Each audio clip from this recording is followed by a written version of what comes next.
Hello friends, कैसे हैं आप सब लोग। स्वागत है आप सभी का हमारे YouTube चैनल जिसका नाम है भारत शिक्षा।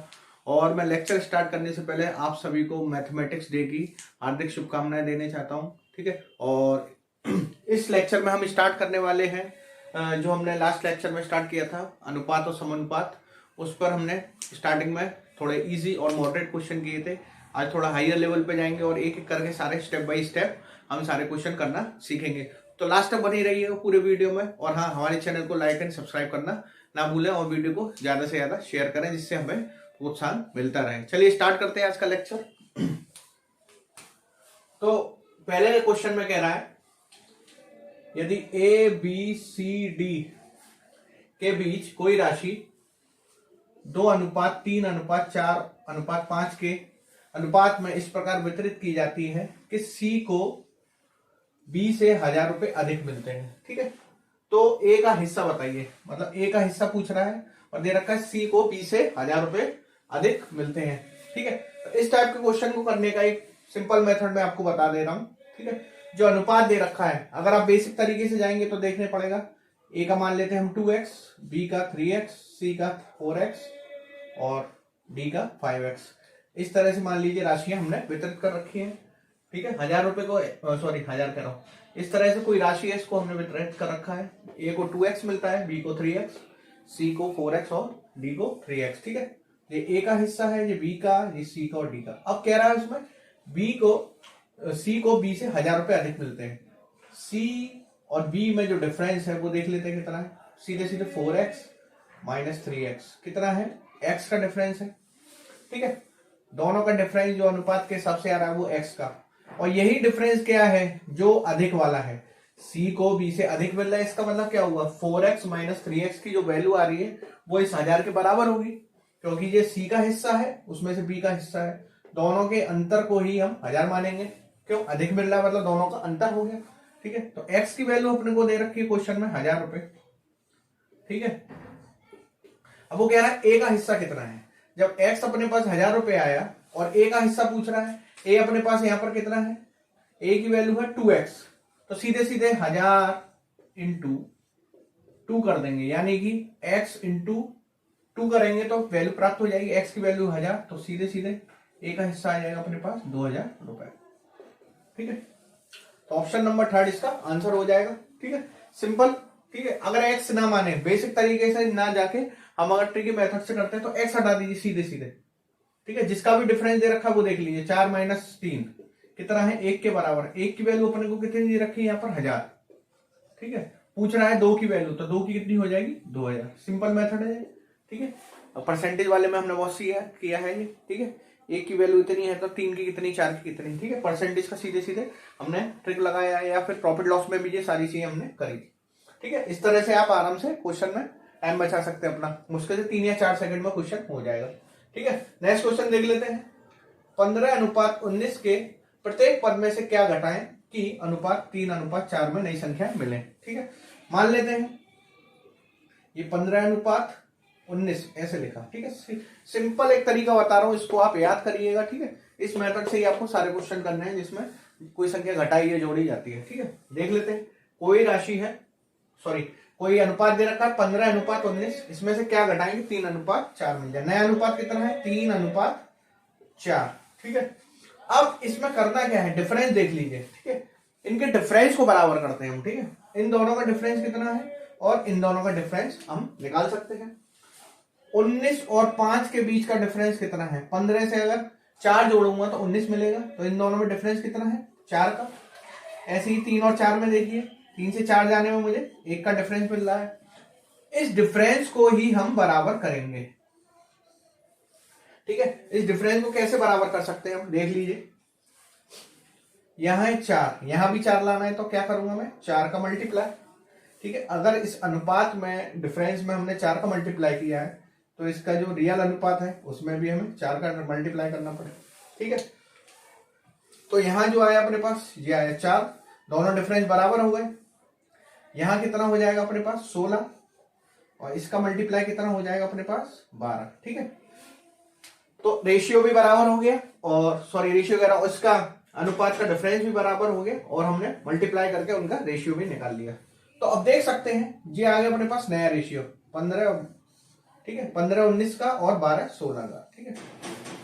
तो अब क्या कर सकते हैं इसमें, अब क्या पूछ रहा है, 3:4 में हमें नई संख्या मिलनी है। अब देखिए 15 से 12 जा रहे हैं और 19 से 16 जा रहे हैं, ठीक है, ठीक है। 3:4 का हमने रेशियो लिख लिया, डिफरेंस निकाल लिया, इसके बाद मल्टीप्लाई किया, ठीक। नेक्स्ट पॉइंट पे क्या करेंगे, इन दोनों का डिफरेंस देखेंगे। अब 15 और 12 का डिफरेंस कितना है, 3 का। इधर भी देख लीजिए 19 और 16 का डिफरेंस कितना है, यहां भी 3 का डिफरेंस है, ठीक है। देख सकते हैं 15 से 3 या 19 से 4, ठीक है, 15 से 3 अब मल्टीप्लाई किया है तो ये संख्या ही चेंज हो गई, ठीक है।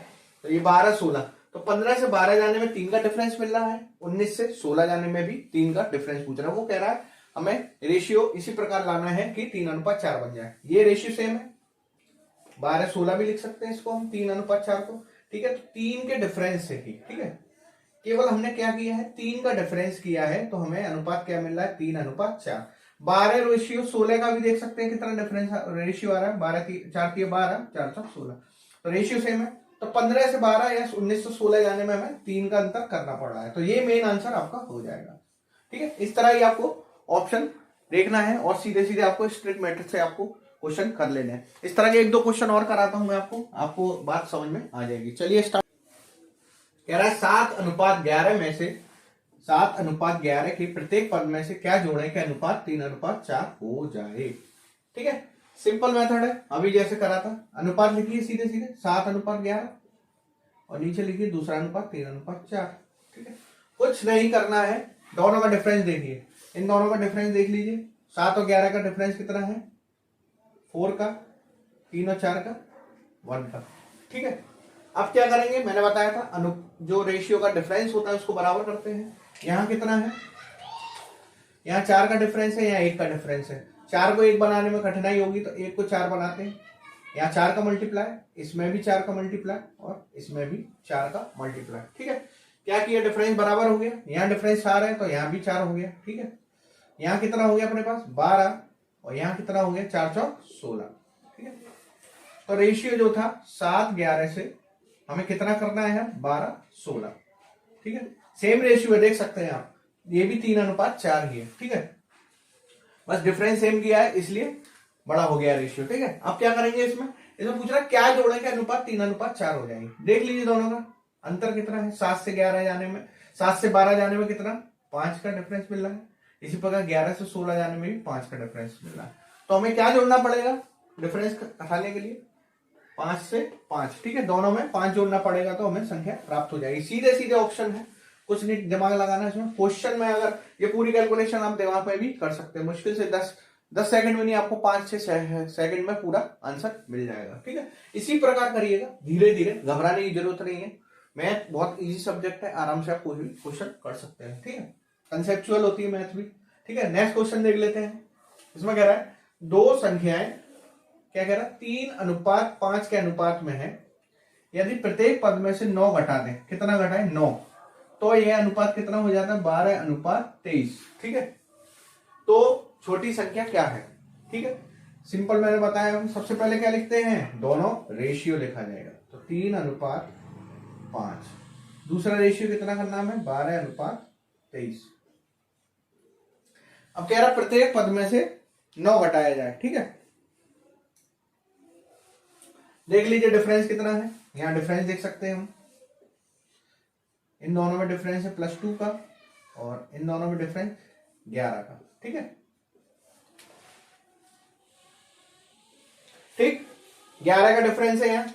अब 2 को 11 बनाए या 11 को 2 बनाए, दोनों में कठिनाई है, तो सीधे दोनों को बराबर कर लेते हैं। इसमें क्या करेंगे हम, इस वाले में तो मैं 11 का मल्टीप्लाई कर दूं और इस वाले में 2 का, तो दोनों सेम हो जाएंगे डिफरेंस, ठीक है। अब यहाँ 11 का किया है तो इससे रिलेटेड जितना भी रेशियो उसमें मल्टीप्लाई करना पड़ेगा, ठीक है। इसमें 11 का किया है तो इसमें भी 11 का मल्टीप्लाई करिए, इसमें किया है तो इसमें भी 11 का मल्टीप्लाई करिए, ठीक है। यहाँ 2 का किया है तो इसमें भी 2 का करेंगे और इसमें भी 2 का करेंगे, ठीक है। जो मल्टीप्लाई करते हैं वही ऊपर वाले उससे रिलेटेड रेशियो में मल्टीप्लाई करना पड़ता है, ठीक है। रेशियो अब क्या कर सकते हैं हम, ठीक है। अब देख लीजिए क्या क्या अपने पास रेशियो मिला, इसका आ गया 11 × 3 33, 11 × 5 55, इसमें आ जाएगी 12 दूनी 24, इसमें आ जाएगी 23 दूनी 46। ठीक है, रेशियो तो सेम है दोनों में, रेशियो और रेशियो कह रहा हूं दोनों का डिफरेंस तो सेम है। यहां भी 22 का डिफरेंस आ रहा है, यहां भी आप देख सकते हैं 22 का डिफरेंस आ रहा है। ठीक है, 55 माइनस 33 22, 46 माइनस 24 22। ठीक है, अब रेशियो का जो डिफरेंस है वो सेम है, अब हम इससे कुछ भी आंसर निकाल सकते हैं। ठीक है, अब अगर हमें क्या है 9 भी जोड़ा गया, क्वेश्चन में अगर 9 घटा दें। ठीक है, अब पहले इनका डिफरेंस देख लीजिए रेशियो का, यहां से यहां तक जाने में और यहां से जहां तक जाने में कितना हमें डिफरेंस मिल रहा है। 24 से 33 कितना बड़ा है, 9 बड़ा है। इसमें 46 से 55 कितना बड़ा है, 9 बड़ा है। क्वेश्चन में भी कह रहा है 9 घटाएं, तो 33 में से हमने 9 घटाया तो 24 प्राप्त हुआ, 55 में से 9 घटाया तो 46 प्राप्त हुआ। ये कंडीशन भी सेटिस्फाई होती है। ठीक है, ठीक, तो इसी प्रकार बस 9 घटाने के लिए पूछ रहा था वो, तो 9 घटा दिया हमने दोनों में से, और हमने रेशियो को डिफरेंस भी सेम कर लिया। कोई भी आंसर पूछे, छोटी संख्या कौन सी हो जाएगी, देखिए सीधे सीधे, तो छोटी संख्या क्या थी, पहले जो संख्या होगी वही छोटी संख्या होगी 33, ये छोटी संख्या, बड़ी संख्या क्या हो गई 55। क्वेश्चन में पूछ रहा है छोटी संख्या क्या है, छोटी, सीधे सीधे अपने पास ऑप्शन नंबर सेकंड यानी 33 आंसर हो जाएगा। बड़ी पूछे तो 55, बाद की संख्या पूछे, बाद में संख्या क्या हो गई 24 और बाद में 46। ठीक है, दूसरी वाली। ठीक है, इस प्रकार आपका कोई भी क्वेश्चन गलत नहीं होगा, इसी कंसेप्ट से आप करेंगे। रेशियो में कोई संख्या जोड़ी या घटाई जाए, ठीक है, नया रेशियो ये प्राप्त होता है, तो इस प्रकार के आप इसी कॉन्सेप्ट से आप क्वेश्चन करेंगे, गारंटी देता हूं आपका क्वेश्चन गलत नहीं होगा। तो पहला ऑप्शन हो गया इसका, वो 33 इसका आंसर हो गया, यानी ऑप्शन नंबर सेकंड इसका आंसर आ जाएगा। ये टेट में आया हुआ था, टेट 2011 में एक आया हुआ क्वेश्चन है। ठीक है, ठीक है, इसी तरह के आपको सारे इसी कॉन्सेप्ट पे सारे क्वेश्चन इस तरह के आपको लग जाएंगे। ठीक है, आगे बढ़ते हैं अब। चलिए नेक्स्ट क्वेश्चन देखते हैं, ये थोड़ा सिंपल है। ठीक है, इजी वे वाला क्वेश्चन। सबसे पहले जो हमने लेक्चर किया था उसमें ही 1-2 क्वेश्चन ऐसे किए थे। ठीक है, उसको देख लेते हैं, एक बार रिवीजन हो जाएगा। ठीक है, कह रहा है ए बी से 2 वर्ष बड़ा है और बी सी से दोगुनी उम्र का है, तीनों की आयु का योग 27 है, तो बी की उम्र क्या है। बड़ा होने में दोगुना होने में अंतर होता है। बड़ा अगर 2 वर्ष करेंगे, मान लीजिए मेरी आयु है, ठीक है, 25 वर्ष, अगर मेरे से कोई 2 वर्ष बड़ा होगा तो वो कितने का हो जाएगा 27 वर्ष। ठीक है, अगर कोई 2 वर्ष मुझसे बड़ा होगा, ये मेरी आयु है, मेरी एज है, यानी कि मुझसे 2 वर्ष बड़ा इंसान 27 साल का हो जाएगा। दुगना कोई मुझसे कहेगा, अगर मेरी 25 है तो कोई मुझसे दुगना जाएगा, तो दुगने में हम 2 का मल्टीप्लाई करते हैं। ठीक है, इसमें 2 जोड़ा जाएगा। ठीक है, जब 2 वर्ष बड़ा कहेंगे तो सीधे सीधे ऐड कर देंगे, दुगना कहेंगे तो उसमें ऐसे ही 3 गुना होता है, 4 गुना होता है, उसमें सब में मल्टीप्लाई करते हैं। यदि मेरी आयु 25 है तो मेरे से दुगने व्यक्ति की आयु कितनी हो जाएगी, 25 दूनी 50 वर्ष। ठीक है, तो बड़ा होने में किसी वर्ष से और दुगना होने में ये अंतर होता है। ठीक है, याद रखिएगा इसको। तो देख लेते कैसे करेंगे इसको, सिंपल मेथड बताऊंगा इसको। ठीक है, बी दोनों में कॉमन है। ठीक है, बी सी से दोगुनी उम्र का है। ठीक है, तो बी को मैं पहले से ही दोगुना मान के चलता हूं 2x। ठीक है, काटने में आसानी रहेगी। बी की आयु मान लेता हूं मैं 2x। ठीक है, अब कह रहा है ए बी से 2 वर्ष बड़ा है। यदि बी की ए है, बी की है 2x, तो ए की कितनी हो जाएगी 2x प्लस 2। ठीक है, अब वो कह रहा है बी सी से दोगुनी उम्र का है। जब बी पहले से हमने दोगुना लिया तो सी की कितनी हो जाएगी x। ठीक है, तो ये तीनों की उम्र हो जाएगी। ठीक है, सीधे सीधे क्या किया है, बी की उम्र में 2 जोड़ेंगे तो ए की उम्र आ जाएगी। ठीक है, बी की उम्र को आधा करेंगे, ठीक है, तो सी की उम्र आ जाएगी, क्योंकि सी से दोगुना है बी।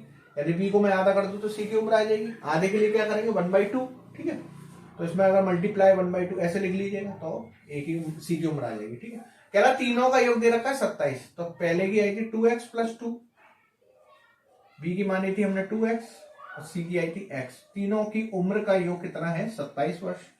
ठीक है, 27 वर्ष इनका वो है, ऐड कर लेंगे सबको, 2x 2x 4x 5x, तो 5x प्लस 2 बराबर 27। तो यहां से x की वैल्यू हम निकाल सकते हैं, x बराबर हो जाएगा 27 माइनस 2 25, और 25 में जो x के साथ 5 लगा उसका डिवाइड हो जाएगा, तो x की वैल्यू आ गई अपने पास 5। अब वो पूछ रहा है तीनों की वैल्यू 27, तो b की उम्र कितनी है। अच्छा, x की वैल्यू अपने पास आई है 5। ठीक है, x दे रखा है अपन को 5। अब पूछ रहा है b की उम्र क्या है, तो b को हमने क्या माना था 2x, तो 2 इंटू एक्स यानी कि 2 इंटू 5 कितनी आ गई 10 वर्ष। सिंपल मेथड है ये, तो इस क्वेश्चन को पहले भी करा चुके इस तरह के, ठीक है। तो 10 वर्ष इसका आंसर हो जाएगा। नेक्स्ट क्वेश्चन देख लेते हैं, अच्छा क्वेश्चन है, इस टाइप के क्वेश्चन एग्जाम में पूछे जाते हैं। यूपी टेट के अलावा भी कई कंपटीशन में ये पूछा गया है, एसएससी वगैरह में पूछा जाता है। कह रहा है एक थैले में कुछ 1 रुपए के, कुछ 50 पैसे के, कुछ 10 पैसे के सिक्के हैं, जिनका अनुपात दे रखा है हमें 3:4:10, ठीक है। यदि थैले में जो पैसे हैं उनका कुल मूल्य 102 रुपए है। ये थैले में टोटल रुपए है ना, अंदर कितने पैसे पड़े हुए हैं, मान लीजिए गुल्लक है, गुल्लक में हमने 1 के पैसे भी डाल रखे हैं, ठीक है, और 1 रुपए भी डाल रखे हैं, कुछ सिक्के 50 पैसे के भी डाल रखे हैं, 10 पैसे के कुछ डाल रखे हैं। अब तो चलते ही नहीं है पैसे, ठीक है, 1 रुपए के 10 रुपए के ऐसे मान सकते हैं आप, ठीक है। उनका रेशियो दे रखा है और टोटल जो अमाउंट है गुल्लक के अंदर कितना है 102 रुपए। तो 10 पैसे के सिक्कों की संख्या पूछ रहा है, ठीक है। सिंपल है, इस मेथड में कुछ नहीं करना है इस तरह के क्वेश्चन में, ठीक है। सीधे सीधे अनुपात लिखिए पहले 3:4:10, ठीक है, 1 रुपए के, ठीक है। अब क्या करेंगे इसमें, हम सबको रुपयों में चेंज कर लेंगे, ठीक है। ये 1 रुपए वाले हैं, ये 50 पैसे वाले हैं और ये 10 पैसे वाले हैं, ठीक है।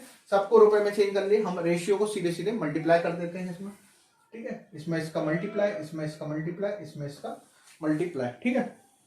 अच्छा 3 में 1 का मल्टीप्लाई आएगा, ठीक है, तो ये तो 3 रुपए ही हो जाएंगे, रुपए में चेंज करेंगे तो 3 को 1 में मल्टीप्लाई करेंगे सीधे सीधे रुपए में ही आएगा, क्योंकि ये 1 रुपए के सिक्के हैं। अब आइए इस पे, ये आगे अपने पास 250 पैसे हैं, तो दे 200 पैसे, ठीक है।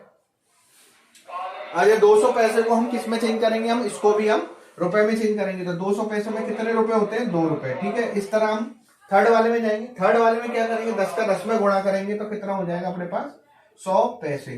तो 100 पैसे को फिर हम चेंज करेंगे रुपए में, कितना हो गया 1 रुपया, ठीक है। इस तरह अपने पास टोटल अमाउंट 3, 2 और 1 का आ गया, ठीक है।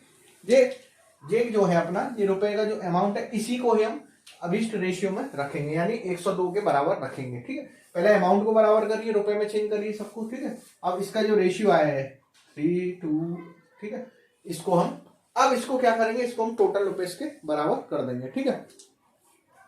3, 2, 1 इन तीनों को जोड़िए, 3 + 2 + 1 ये आ गया अपने पास 6।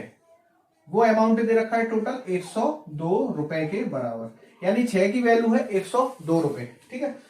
1 की वैल्यू निकाल लेंगे तो 102/6 यानी कि 6 कम 6 6 7 42, ठीक है। तो 1 की वैल्यू आई 17 रुपए, ठीक है। अब वो पूछ रहा है 10 पैसों की संख्या कितनी है,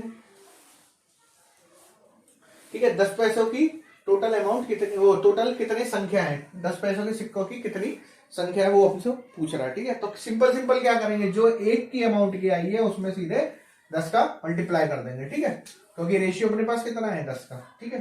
तो लिख लीजिए 10 पैसे वाले सिक्के कितने हो जाएंगे, सिंपल सिक्कों की संख्या लिख लीजिए, कंफ्यूजन नहीं होगा।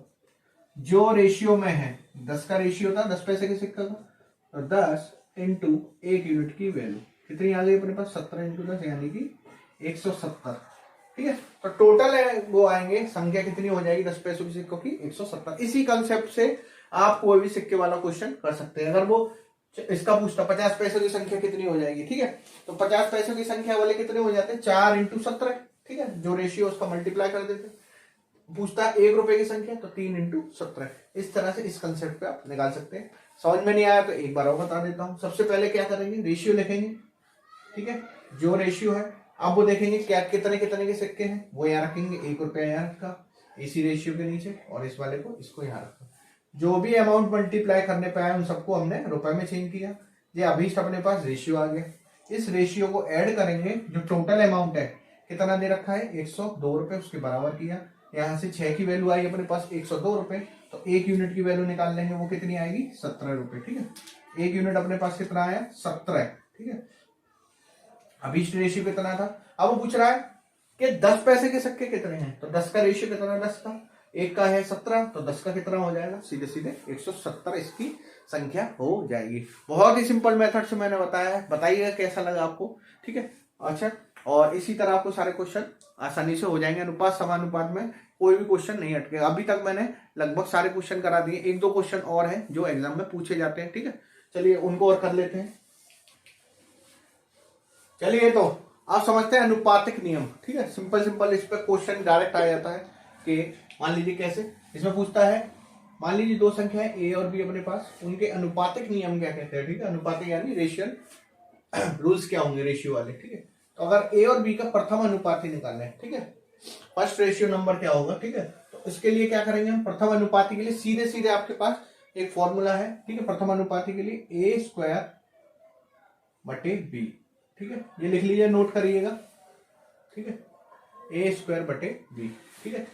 अब प्रथम अनुपाती के लिए ए स्क्वायर बटे बी, मध्य अनुपाती क्या होगा, उन दोनों के बीच का, ठीक है। बीच के लिए क्या करते हैं हम, सीधे सीधे उसका रूट लगा देते हैं, मतलब a मल्टीप्लाइड बाय बी का रूट, ठीक है। अब इस पे एक दो क्वेश्चन करेंगे, तो एक क्वेश्चन करेंगे तो आपको समझ में आ जाएगा, ठीक है। तृतीय अनुपाती में क्या हो जाएगा, सीधे सीधे बी स्क्वायर अपॉन ए, यानी कि ए का उल्टा, यहाँ ए था, यहाँ बी ऊपर आ जाएगा और ए नीचे चला जाएगा, ठीक है। इस तरह आपको तीनों फॉर्मूले याद रखने हैं। मध्य अनुपाती के लिए ये फॉर्मूला, प्रथम अनुपाती के लिए ए स्क्वायर अपॉन बी, और तृतीय अनुपाती के लिए बी स्क्वायर अपॉन ए, ठीक है। इस तरह आपको याद रखने हैं। मान लीजिए कोई क्वेश्चन दिया हो, इस तरह समझेंगे हम, दो नंबर दे रखे हैं 14, या फिर जिसका आराम से मिल जाए, मान लेते हैं दे रखा है अपन को 25 और 5 का, या 25 या 16 का, 16 25 या 25 16, 16 25 लिख लेते हैं। 16 और 25 के प्रथम अनुपाती क्या होगा, तो प्रथम अनुपाती के लिए सीधे सीधे हमने बताया था ए स्क्वायर अपॉन बी, ठीक है। तो प्रथम अनुपाती इसका क्या आ जाएगा, लिख लेते हैं, प्रथम अनुपाती ए स्क्वायर अपॉन बी, यानी कि ए है ये बी है, तो ए स्क्वायर अपॉन बी 16 16 256 बटे 25, ठीक है। पूछिए आपसे मध्य अनुपाती क्या होगा, तो मध्य अनुपाती के लिए फॉर्मूला क्या है, रूट का a इंटू बी, यानी कि 16 मल्टीप्लाइड बाय 25, या तो मल्टीप्लाइड करिए इनका, ठीक है। अगर मल्टीप्लाइड टफ लग रहा हो तो सीधे सीधे रूट में अलग अलग कर लीजिए, 16 का रूट अलग कर लीजिए, 25 का अलग रूट कर लीजिए, दोनों को मल्टीप्लाई कर दीजिए। 16 का रूट होता है 4 गुणा 5, यानी कि 20। नेक्स्ट देख लीजिए तृतीय अनुपाती क्या होगा, तृतीय अनुपाती के लिए फॉर्मूला बताया था बी स्क्वायर अपॉन ए, यानी 25 का स्क्वायर अपॉन ए, यानी कि 16, 25 का स्क्वायर 625 बटे 16। इस तरह आपको क्वेश्चन दिए जाएंगे एग्जाम में, इसी तरह आपको सीधे सीधे फॉर्मूला, मध्य अनुपाती पूछेगा, तृतीय अनुपाती पूछ सकता है, या प्रथम अनुपाती पूछ सकता है, ठीक है। ये तो होगा ए और बी के लिए। अब ए बी सी का चतुर्थानुपाती पूछ सकता है, ठीक है, 4 रेशियो नंबर क्या होगा, ठीक है। तो इसके लिए सीधे सीधे आपको कुछ नहीं करना है, सीधे सीधे एक फॉर्मूला याद रखिएगा। चतुर्थानुपाती निकालना हो ए बी सी का, तो सीधे सीधे होता है B multiplied by C upon A. इस फॉर्मूले को याद रखिएगा, सीधे सीधे आपका आंसर आ जाएगा। जैसे 3 नंबर दी हूं, 3 6 और 9 का चतुर्थानुपाती क्या होगा, ठीक है, चतुर्थानुपाती, पातिक या पाती कुछ भी दे सकता है क्वेश्चन, तो सीधे सीधे बी सी अपॉन ए। अब बी सी के लिए ए पहले मानेंगे, बी ए और सी ए, तो बी सी अपॉन ए 6 इंटू 9, 6 इंटू 9 बटे ए कितना है अपने पास 3, 3 का भाग दीजिए 2 बार, 2 नाम 18, ठीक है। तो इस तरह आपको कोई भी क्वेश्चन दे सकता है, सीधे सीधे एक नंबर का क्वेश्चन यहाँ से आ सकता है, ठीक है। अनुपातिक नियम पर भी एक दो क्वेश्चन कभी कभी आ जाते हैं, ठीक है। तो ये फॉर्मूला आपको याद रखना है, ठीक है, कोई भी क्वेश्चन नहीं फंसेगा, ठीक।